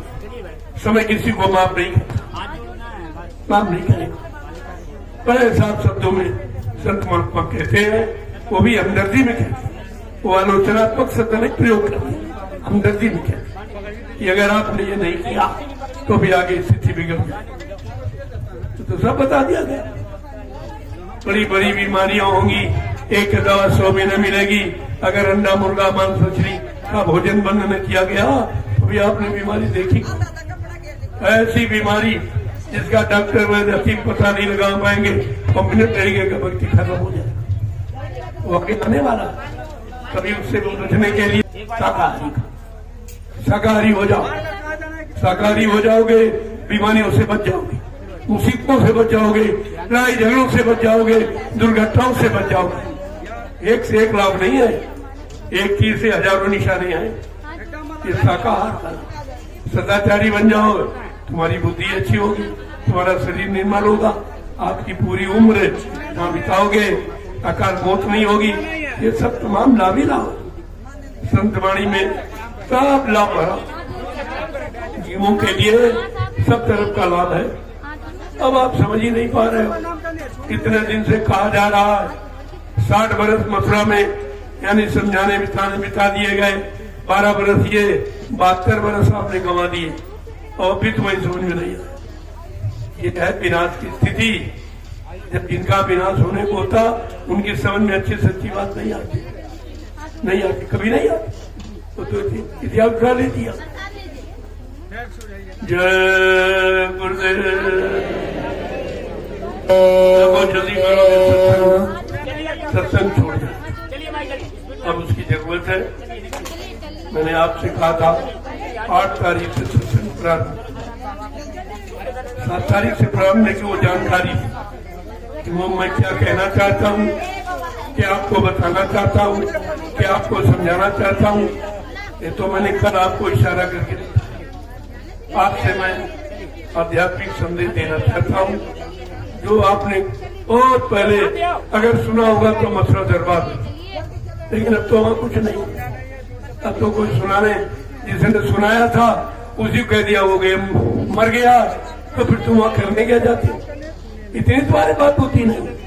तुम्हारे गुरु को जिससे तुमने नाम डाल लिया, आध्यात्मिक संदेश सुना, यानी अपने कल्याण भले का, ये उसी का तो कह रहे हैं। वो गुरु मर गया, जब गुरु मर गया तो वहाँ करने क्या जाते? कौन सुनाएगा, कौन बचाएगा, कौन समझाएगा? इतनी भी बुद्धि तुम्हारी नहीं काम कर रही। तुम्हारे गुरु का इतना बड़ा अपमान कर रहा। अगर कहते तुम्हारा पिता मर गया, आपको कितनी बुरी बात लगेगी। तो ये सब प्रचार करें, बाबा जी मर गए, मर गए, मर गए, और तुम सुन रहे हो और उसी में शामिल हो, उन्हीं के पीछे चल रहे। तुम्हारे जैसा दुर्भाग्यशाली कोई नहीं। इतना बड़ा तुम्हारा दुर्भाग्य है, अपने गुरु की निंदा, अपने गुरु का अपमान सामने सुन रहे हो। जबकि धर्मशास्त्र कह रहा, गुरु निंदा सुने जो खाना, पाप लगे गौ हाथ समाना। जो गुरु की निंदा सुनता है उसको गौ हत्या के बराबर पाप लगता। ये तो पाप तुम सब लोगों ने किया और आज भी कर रहे, आज भी कर रहे। अभी आपके पास मौका है, गुरु वचनों को सुनो, गुरु वचनों को मानो, उसके अनुसार अपना जीवन चलाओ, तो ये मानव जीवन सार्थक हो जाएगा। जो आपको नाम का आधार नाम दान दिया गया, सुबह शाम आत्मा के घाट पर बैठकर एक एक घंटा नाम की कमाई करो, ये मानव जीवन का सच्चा काम है। इसके अलावा सब झूठा काम। ये तीनों काम नैमिषारण्य में हो रहे। सुबह प्रार्थना पर, इसके बाद सुमरन ध्यान भजन, और इसके बाद सत्संग लेता हूँ, और इसके बाद सेवा करता हूँ। ये तीनों काम हो रहे। जो अध्यात्म के तीन स्तंभ हैं, सत्संग करो, सेवा करो और भजन करो। इसके अलावा कलयुग में कोई भी काम नहीं। ये कलयुग में और कोई दूसरा काम नहीं है। ये जहाँ होता वहाँ जाइए, नहीं। लेकिन जहाँ ये नहीं होता है, समझिए काल का जीव है, उनको भटकाना भटकाना चाहता है। क्योंकि काल के जीवों को काल ने आदेश दिया, किसी जीव को सतगुरु वचन सुनने मत देना, सत्संग में जाने मत देना, परमात्मा सेवा में लगने मत देना, सुमरन ध्यान भजन करने मत देना। मेरे सारे जीव निकल जाएंगे, मेरा राज्य खाली हो जाएगा। तो चिंता है। आपको बात समझनी चाहिए कि तुम्हारे हित का, तुम्हारे भले का काम कहाँ हो रहा। यहाँ तो आपसे कुछ मांगा भी नहीं। जो प्रेमी स्वेच्छा से, वो भी इसलिए देते कि हमारे पास समय नहीं है, हम आ नहीं पाते हैं, तो हमारी गाड़ी कमाई परमात्मा में लगा दो ताकि हमको भी कुछ मिल जाए। हमका अगर तुम्हारी ऐसी कोई धारणा है तो मैं लगा दूंगा और तुम्हारे सामने लगी देगी। 250-300 बीघे जमीन तुम्हारी सेवा से खरीद, तो देखिए आप, और तुम्हारे लिए मेरे नाम 1 इंच भी जमीन है। ये गाड़ियां प्रेमियों की दी हुई मेरी एक गाड़ी, और मेरा कोई बैंक बैलेंस खाता नहीं, एक नया पैसा। और आप क्या चाहते हैं? मैं जैसा बैठा हूँ बस ये सब आपका है, आपके लिए संगत का है, संगत के लिए है, संगत के काम में लगा रहा हूँ।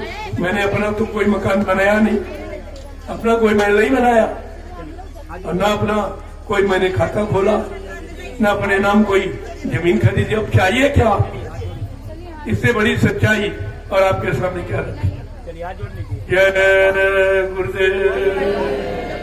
और ये जो गाड़ियां देख रहे हो, ये जिस पर बैठ के बोल रहा हूँ, ये मुंबई संगत की सेवा। ऐसी सेवाओं का चुनाव करना चाहिए जिससे सारे हिंदुस्तान को लाभ मिले, और ये पूरे देश में घूमता है। मैं इसी से संदेश देने के लिए, और जो गाड़ियां प्रेम होंगी उस गाड़ी से चलकर संदेश देता हूँ। तो कहा है जब तक संदेश चलेगा तब तक प्रयोग करूंगा, इसके बाद कहूंगा अपनी गाड़ी ले जाओ, हमें जरूरत है, हम कहाँ खड़ी करेंगे? हमारे कोई मकान तो है नहीं कि वहां हम खड़ी करेंगे। झोपड़ी में वो भी तुम्हारी बनाई हुई है, वो भी हमारी नहीं है। जब तक काम कर रहा हूँ झोपड़ी में रह रहा हूँ, जब काम नहीं करूंगा किसी जंगल का सहारा ले लूंगा। मैंने क्या करूँ, इसलिए कह रहा हूँ जल्दी से अपना काम करवा लो। ये शरीर बुढ़ा हो गया, कमजोर हो गया है, फिर आपका काम कोई करेगा नहीं। ये रुपए पैसे तनख्वाह वेतन देने से काम नहीं होता है। इसके अंदर निस्वार्थ भावना है, देश प्रेम है, समाज प्रेम है, मानव प्रेम है, वो ये काम करेगा। ये रुपए पैसे वाला काम यहाँ नहीं। इस बात को ध्यान में रखिए। मेरी बात सुन लीजिए, ये कुछ नहीं होगा वचनों को मानने से, वचनों पर चलने से बच पाओगे। और जो नाम की कमाई का आदेश हुआ, ये दाम की कमाई नहीं, नाम की कमाई। आप दिन भर 8 घंटे दाम की कमाई करो बाल बच्चों परिवार के पालन पोषण के लिए, आपको मना नहीं है। लेकिन 24 घंटे में 2 घंटे, 1 घंटा सुबह 1 घंटे शाम प्रभु के नाम की कमाई करो, तो आपका जीवन सार्थक हो जाएगा। शरीर भी आपका 4 खान 84 नरकों की योजनाओं से बच जाएगा और तुम्हारी जीवात्मा कल्याण, दोनों काम आपके बन जाए। संत महात्मा ऐसे काम की जानकारी देते हैं जिससे तुम्हारा लोक परलोक सब भौतिक आध्यात्मिक सब बन जाए। लेकिन जब समझ में आएगा तब ऐसे शंका में पड़े रहोगे, अटके बटके रहोगे तो कुछ काम नहीं होगा। और यह अटक अटक इतने युगों से तुम्हारी चल रही 4 खान 84 लाख नरकों की योनियों में आना जाना भटकी, तो अब भी भटकोगे और ये समय निकल गया तो पता नहीं अमन हो न हो। फिर वो महापुरुष आए ना आए, जब 3 युगों में नहीं आए कोई जरूरी की फिर आ जाए। जब आप मानोगे नहीं तो कभी नहीं आएंगे। जब कोई मानता नहीं है, कोई जानकारी नहीं ले रहा, कोई सम्मान नहीं कर रहा, तो आने की क्या मतलब, क्यों आएंगे? तो इसलिए समय को खराब मत, तो प्रेमी वाली संख्या में अभी कल भी आएंगे, परसों पूजा करके धीरे धीरे निकल, क्योंकि समय नहीं है, नौकरी में छुट्टी नहीं है, खेती बाड़ी का काम धान की रोपाई है, ये सब काम बड़ा हुआ है। नौकरी में उनके पास छुट्टियां नहीं है बात, तो धीरे धीरे मैं जानता हूँ, इसीलिए मैंने 5 दिन 6 दिन का रखा। एक दिन आएगा कोई फिर चला जाएगा, फिर घर वाले आ जाएंगे, फिर चले जाएंगे, फिर तीसरे लोग आ जाए। ऐसे 6 दिनों में सबको दर्शन मिल जाएगा और सबको परमार्थ में शामिल होने का मौका मिल जाएगा। इसलिए मैंने 6 दिन, ये 6 दिन की ये लक्ष्मण रेखा खींची। इसके अंतर्गत जो पूरा समय देंगे पूरा लाभ लेके जाए। अब जितना करोगे उतना ही तो पाओगे। लेकिन मैंने 6 दिन का समय आपके लिए रखा है। 6 दिन में जो कुछ लाभ आपको देना है वो दे दिया जाएगा। और तुम पहले इतने होशियार हो कि 2 दिन पहले ही काट लेते और 2 दिन बाद में काट लेते, तो फिर बचा न आगे का न पीछे का, बीच में फंस गए, फिर निकलोगे। ये कटौती करना बंद कर। जब तक यहाँ आओगे रहोगे कोई नुकसान होने वाला नहीं, मेरी पूरी गारंटी है। लेकिन अगर अपने अनुसार कोई आप करते हो तो हमारी कोई गारंटी नहीं। अपनी इच्छा से आए, अपनी इच्छा से चले जाओगे, हमारी कोई गारंटी। सीधी बात समझ लीजिए, मैंने 6 दिन का समय मांगा है मालिक से कि 6 दिन में जीवों का काम कर दीजिए। बेचारे बड़े मजबूर हैं, बड़े कमजोर हैं, बहुत बीमार हैं, बहुत परेशान हैं। आप दया करके उन पर दया दिखा दीजिए। तो उन्होंने 6 दिन का समय दिया कि 6 दिन में उनको दया दी। अब तुम इतने होशियार कि 2 दिन पहले काट लिए लेट आते और 2 दिन पहले बच जाओगे तो बीच में फंसे रह गए, कोई लाभ नहीं। ये तुम्हारे अनुसार कोई लाभ नहीं मिलेगा। तुमने समय की कटौती की और तुम्हारे पर दया की कटौती हो जाए, फिर आपको मिलेगा। यहाँ जब तक रहोगे 1 पैसे का नुकसान होने वाला नहीं। और रोका ही रह जाता, हो सकता तुम्हारी कोई रास्ते में दुर्घटना हो जाए तो आपको रोक लिया जाए। समय घड़ी चल गई, फिर आप वजह नंबर हो गए। एक तरह का लाभ नहीं है, कई तरह। लेकिन तुम अपनी दुनिया भी बुद्धि लगाते हो कि बड़े पढ़े लिखे, बड़े चतुर होशियार है, लेकिन भविष्य को नहीं जानते, क्या होने वाला अभी 1 घंटे में क्या हो जाए कुछ नहीं जाता।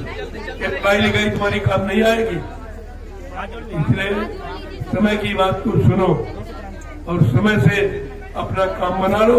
ये तुम्हारी बुद्धिमानी है। ये भी समय तुम्हारे हाथ से निकला जा। बहुत भटके वो भी लोग भटके, कहीं इधर कहीं उधर कहीं उधर, और कहीं कुछ नहीं हुआ। इधर उधर कहीं नहीं, उधर न इधर जाओ न उधर जाओ, उधर चलो, उधर इधर पर उधर चलिए। वहां की तैयारी जहां हो रही हो वहां जहां तुम्हारा काम हो। ये इधर उधर कुछ नहीं हो, भटके रह जाओगे। कहा गया था काल के जीवों से होशियार रहो। वो गुरु से आपको अलग करना चाहता, गुरु के सत्संग वचनों से अलग करना चाहता, परमार्थी सेवाओं से अलग करना चाहता, नाम की कमाई से अलग करना चाहता। तुम्हारी सेवाओं को रोककर गलत जगह लगा देगा। अब तुम्ही से सेवा ली तो तुम्हें गुरु की खिला दी। ये कौन सा परमात्मा, ये कौन सा परमात्मा? अरे अपना अन्न अपना धन परमार्थ पे लगाओ जो तमाम लोगों के काम आवे। ये सेवा है। और ये क्या करते, तुम्हें से सेवा ले ली और भंडारा चला दिया। यानी गाय का दूध गाय को पिलाना, कहते हम दूध पिलाते। अरे वो तो उसी का, उसी तो घर में भी करते। अपना अन्न पैदा किया, अपनी रोटी बना खा, ये परमार्थ तो नहीं माना जाए। ऐसे लोगों से होशियार हो।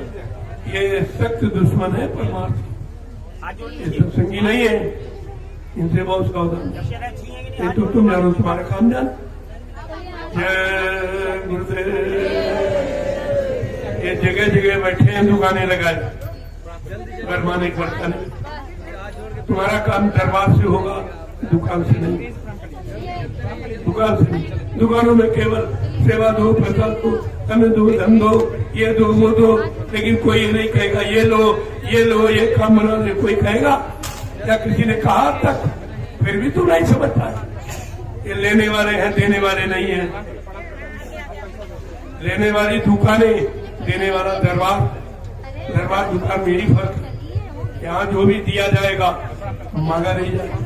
वहां बगैर लिए कुछ दे नहीं सकते, क्योंकि वो तुम्हारा लेंगे और तुम्हें खर्च कर देंगे। तुम सब तो सेवा हो रही सेवा। अरे तुम्हारा धन तुम्ही को देना, तुम्ही को खिलाना, इसमें से परमार्थ क्या हो? ये परमार्थ की परिभाषा नहीं जानती ने क्या मालूम?